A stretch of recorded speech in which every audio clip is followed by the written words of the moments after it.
Buenos días, ahora vamos a hablar un poco sobre soporte vital extracorpóreo y anticoagulación. En el ECMO existen fundamentalmente dos importantes complicaciones, la trombosis y el sangrado. Como ven en la primera foto, se pueden formar trombos tanto en el equipo como en la membrana de la oxigenación, en este caso, como en el paciente. Por ejemplo, un ACV isquémico, una trombosis venosa profunda. En el caso del ECMO veno-venoso, que es el que suelen utilizar los pacientes con insuficiencia respiratoria, hay una frecuencia de 25% de trombosis en el equipo y 2% de ACV isquémico. La hemorragia también es una complicación frecuente e importante. En el sitio quirúrgico, en adultos, se ven un 12% en los ECMOs venovenosos y hemorragias mayores, sistema nervioso central y gastrointestinal, del 10%.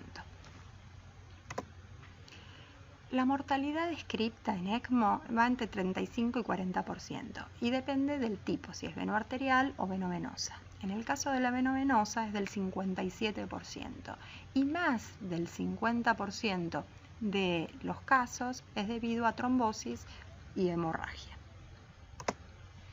Las plaquetas, cuando atraviesan las tubuladuras que van a tener y el equipo que va a tener el paciente cuando esté en ECMO, se activa por interacción con la glicoproteína 1B9 con el von Willebrand y exponen 2B3A uniéndose al fibrinógeno. Los glóbulos rojos, que tienen que atravesar tubuladuras, la bomba de circulación y demás, pueden romperse, producir lisis por daño mecánico y o por activación del complemento. Y los linfocitos, neutrófilos y monocitos también se activan liberando citoquinas e incrementando la inflamación, y en el caso de los monocitos expresando en su membrana factor tisular, que es responsable de la activación también de la coagulación a través de la vía extrínseca. Además, se pueden activar la coagulación por la vía intrínseca, por lo que conocemos como fase de contacto, por absorción del factor 12 y fibrinógeno en las tubuladuras. Hay un resultado de la activación de ambas vías, un aumento de la trombina y del riesgo trombótico. La activación de la vía alterna del complemento, el aumento de la respuesta inflamatoria y un incremento de la activación de la fibrinolisis con aumento del dímero D. ¿Qué se conoce como sangrado o hemorragia en ECMO? Sangrado clínico reportado por enfermeras, médicas, médicos, asociado a transfusión de 2 unidades de glóbulos rojos o caída de 2 puntos de hemoglobina en las últimas 24 horas, hemotórax, sangrado en el sistema nervioso central, retoperitoneo, sangrado mayor gastrointestinal, sangrado que requiere una intervención. ¿Y dónde puede estar la trombosis en el contexto del ECMO?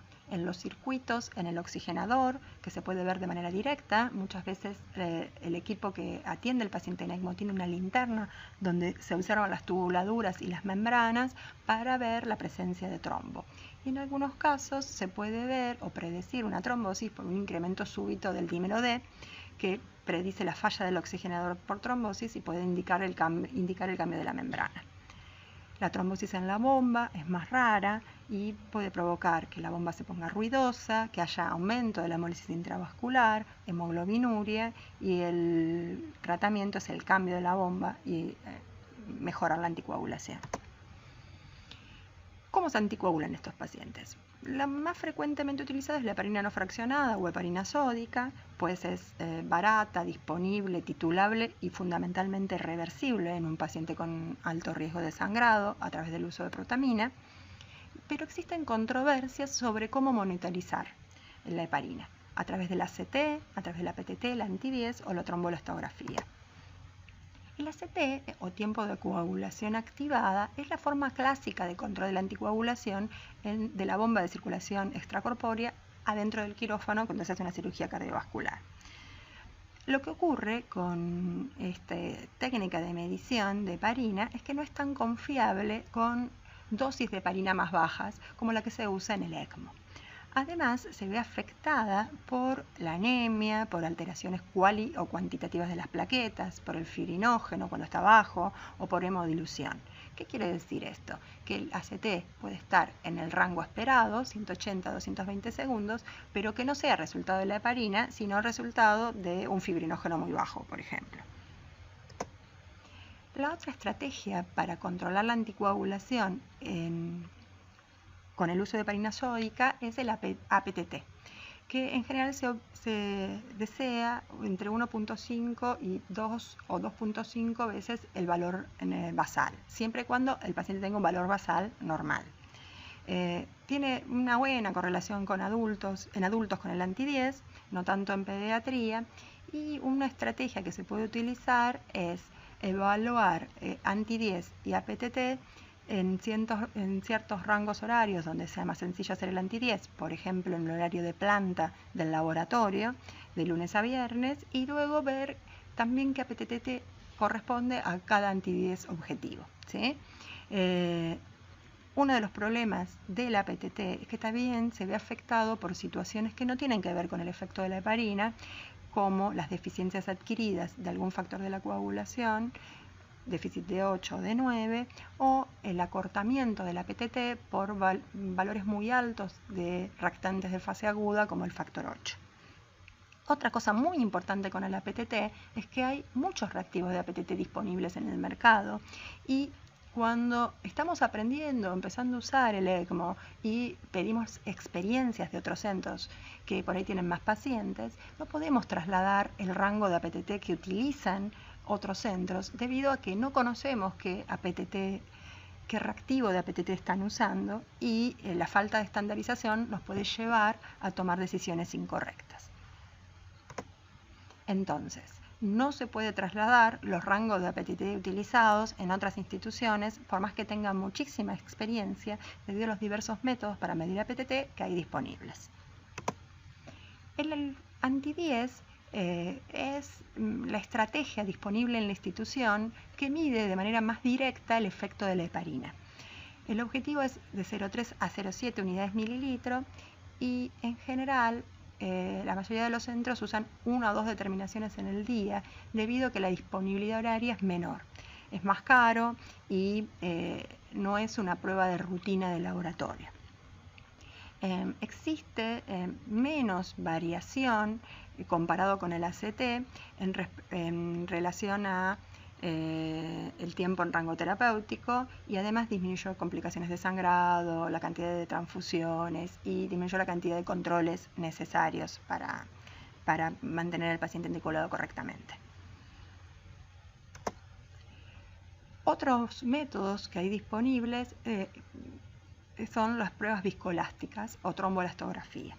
El TEG o ROTEM, en el caso del hospital el TEG, ha sido validado en guías para mediar o decidir transfusiones durante cirugía cardiovascular o trasplante hepático. Es la única prueba disponible en la institución en este momento para ver fibrinolisis aumentada. Si ven el gráfico, van a ver que en esta parte de la colita que se forma es debido al incremento de la fibrinolisis, porque mide estas pruebas lo que hacen es medir la firmeza del coágulo, y cuando la firmeza del coágulo disminuye porque se rompió por la fibrinolisis, hacen este trazado. Algunos expertos sugieren que podría guiar también la anticoagulación junto al laboratorio clásico, o sea, el anti-10 y la APTT, debido a que sería una prueba más directa de la formación de trombina en el paciente. Pero esta práctica por el momento en la institución no está disponible, solo la utilizaríamos en caso de sospechar hiperfibrinolisis. Entonces, la propuesta de trabajo sería control de APTT y anti-10 por la mañana en días hábiles, y dejaríamos el ACT para, en caso de tenerlo disponible, si sospechamos sobredosificación con heparina y tenemos un paciente que tiene un ACT muy alto, podríamos tenerlo presente para suspender la infusión hasta tener los resultados del laboratorio clásico. Y la tromboelastografía para diagnosticar hiperfibrinolisis. Entonces, la anticoagulación con heparina de manera clásica, un bolo de 80 unidades kilo, con un mantenimiento inicial de 18 unidades kilo hora, que se va ajustando según el laboratorio. Se puede utilizar un nomograma de ajuste de dosis, yo les voy a sugerir uno, pero el servicio, si está acostumbrado a otro, también puede utilizarlo. Acá tienen un ejemplo de un nomograma de ajuste de dosis. ¿Dónde sangran los pacientes que están en ECMO? Suelen sangrar muy frecuentemente en los sitios de canulación.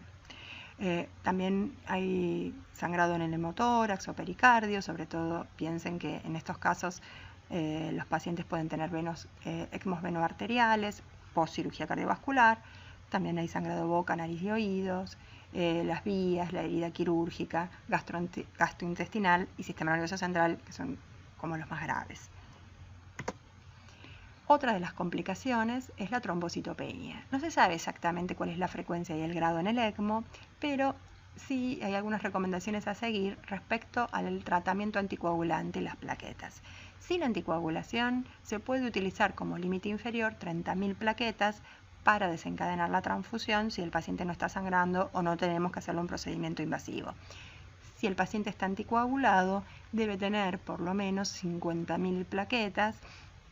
Como ven más abajo en el gráfico, hay el resultado de una encuesta que se hizo a diversos centros que utilizaban ECMO y las estrategias son bastante heterogéneas. Y en general lo que se recomienda es hacer un protocolo institucional y seguirlo, que en el caso de esta institución, el punto para transfundir plaquetas para que el paciente siga anticoagulado es 50.000.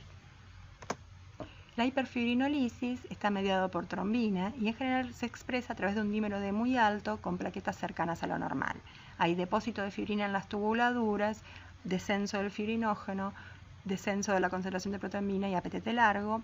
A veces hay que cambiar las tubuladuras para resolver el problema y puede haber sangrado mucoso en múltiples sitios. Y en el caso de confirmar esta sospecha diagnóstica con la tromboelastografía, se puede hacer tratamiento con antifibrinolíticos.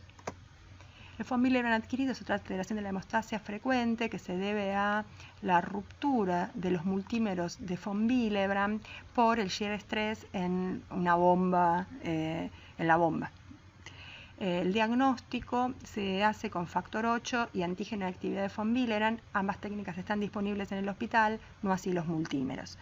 El sangrado mucoso o excesivo en el sitio quirúrgico, en el lugar del trauma, nos puede hacer sospechar y se puede reducir la velocidad de la bomba, mejorar los accesos para disminuir la turbulencia y eventualmente hacer tratamiento de sostén con hemoderivados.